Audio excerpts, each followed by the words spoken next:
All right, so page 31 in your manuals, we're looking at organisation of the upper body in standing.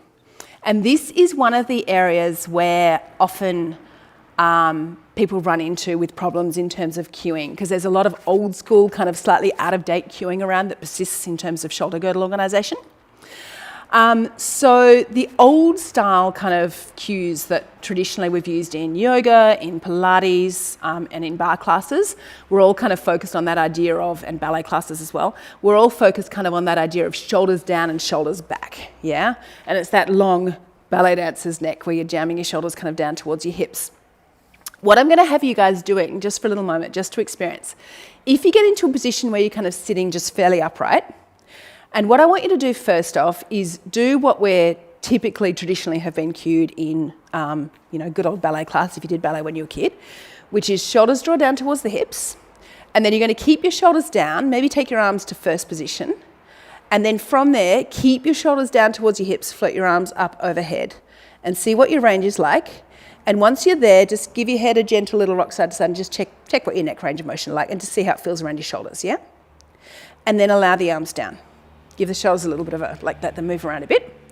And then from there, instead of thinking shoulders down, what I want you to think of, allow the arms to float up. Think of being soft in the muscles underneath the arms, like you're almost being buoyed up by balloons.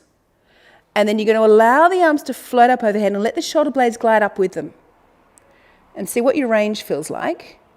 And give your head a little turn side to side and just check how does that feel in the neck. And then come down. So how did that feel for you guys? What was the difference between the two?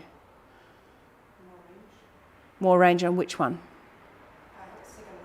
Second one. And you found the same, Alinta? What did you find? Yeah? It's also just easier to get like the arms up. Yeah. How did you feel? Yeah.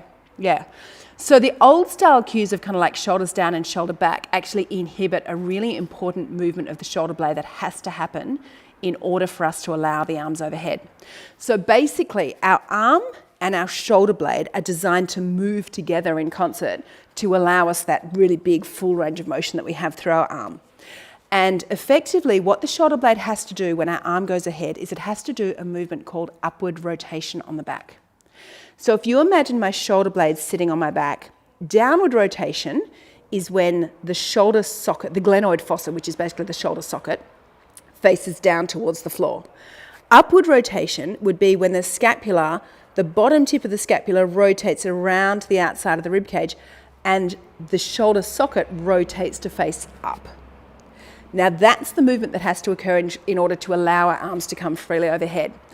If you pull your shoulders down, typically speaking, what you're doing in the process of that is that muscle that you can feel kind of running down the back of your armpits, that's the lats, latissimus dorsi.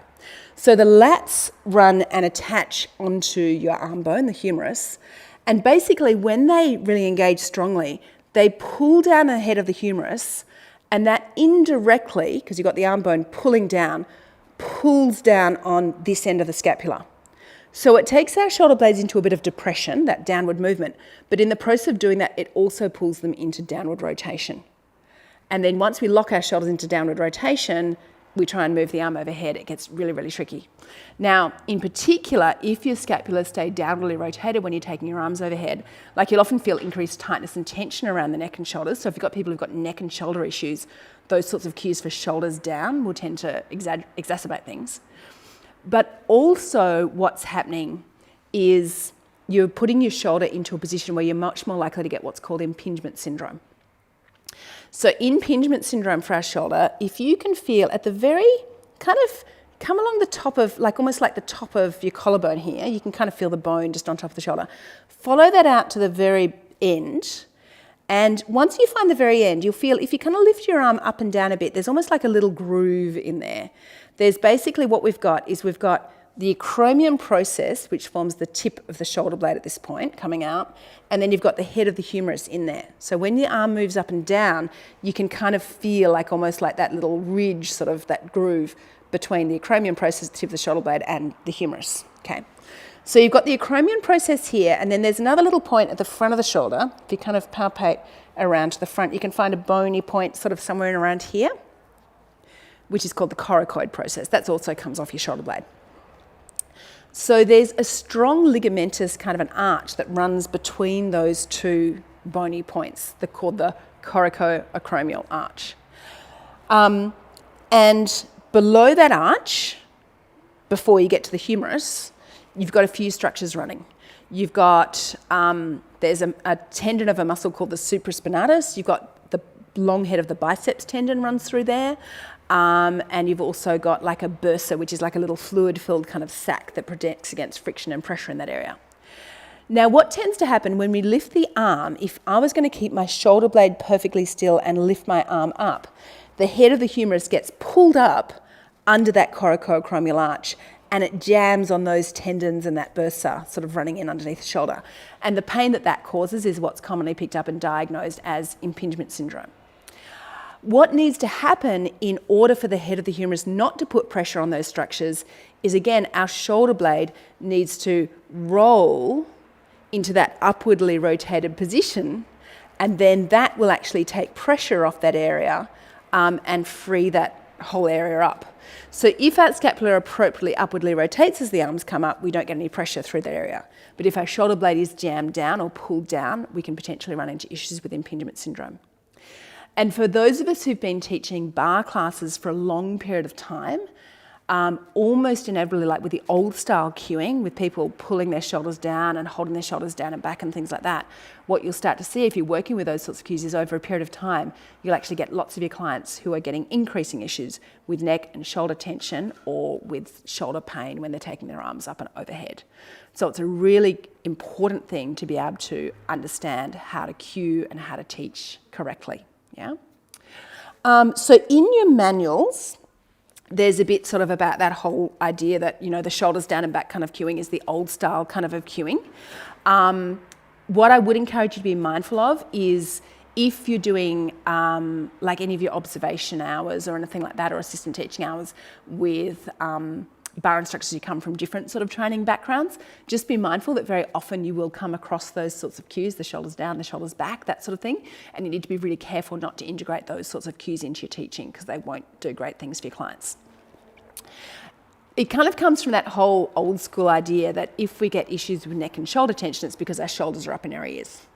When in actual fact, what we've found in more recent years, coming from like the physical therapy, physiotherapy kind of sphere, is that for 80% of the population, the problem in terms of their faulty shoulder position is not excessively elevated shoulders, it's excessively downwardly rotated shoulders. So for most people, that's the problem that you're looking at.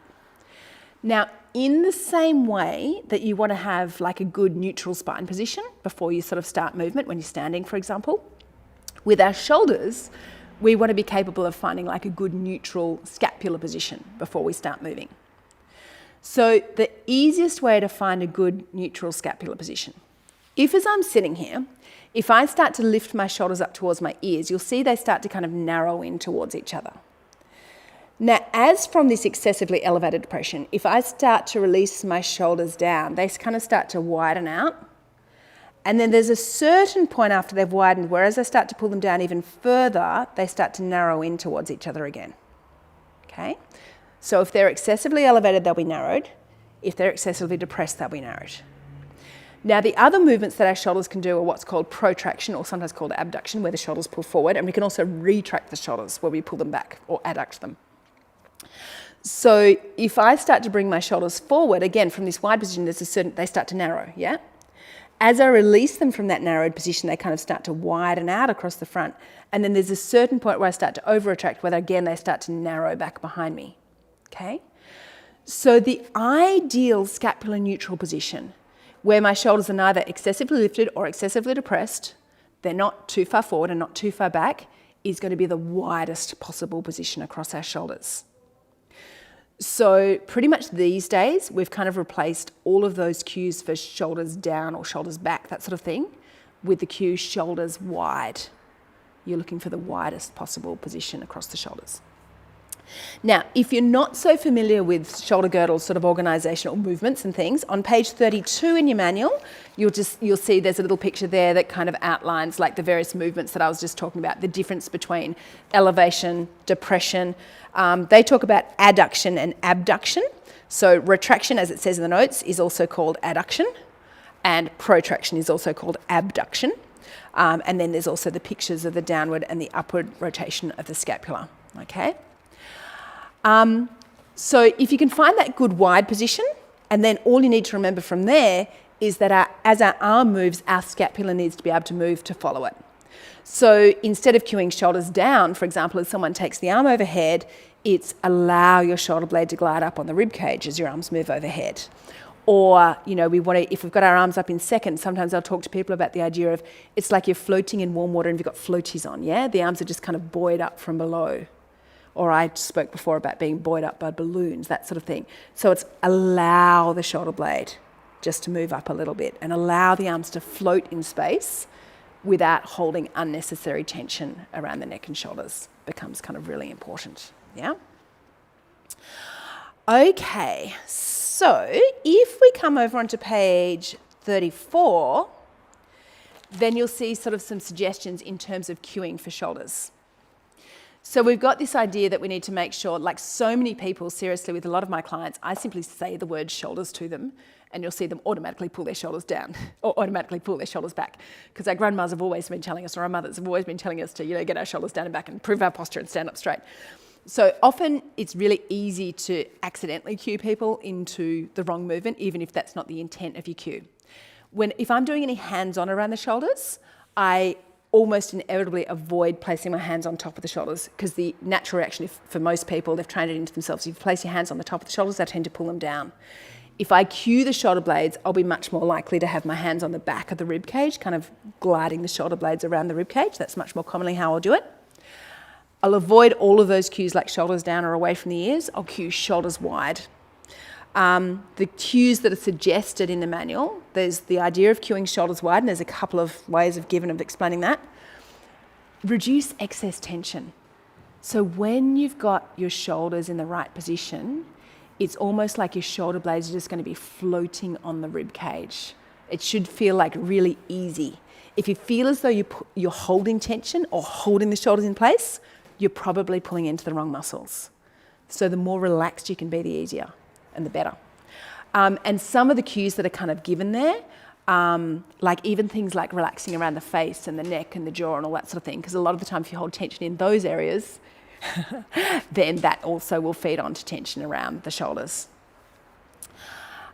Few different little ideas for cueing the upward rotation of the scapula. So for example, I've got this idea of allow your shoulder blades to draw a semicircle on your back. Now, if I give that cue, because everyone goes exactly what you're thinking, what the heck does she mean by that, is I'll use my hands are the shoulder blades. So I give them a visual cue as well. So imagine your shoulder blades doing a little semicircle up on the back. And so I'll kind of show them, yeah?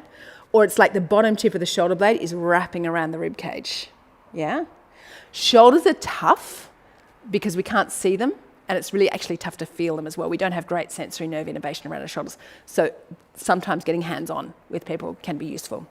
And then there's a few other little clues, like allow your shoulder blades to glide as your arms float overhead, that idea of letting them move, yeah? So those are the sort of cues that you're going to be working with.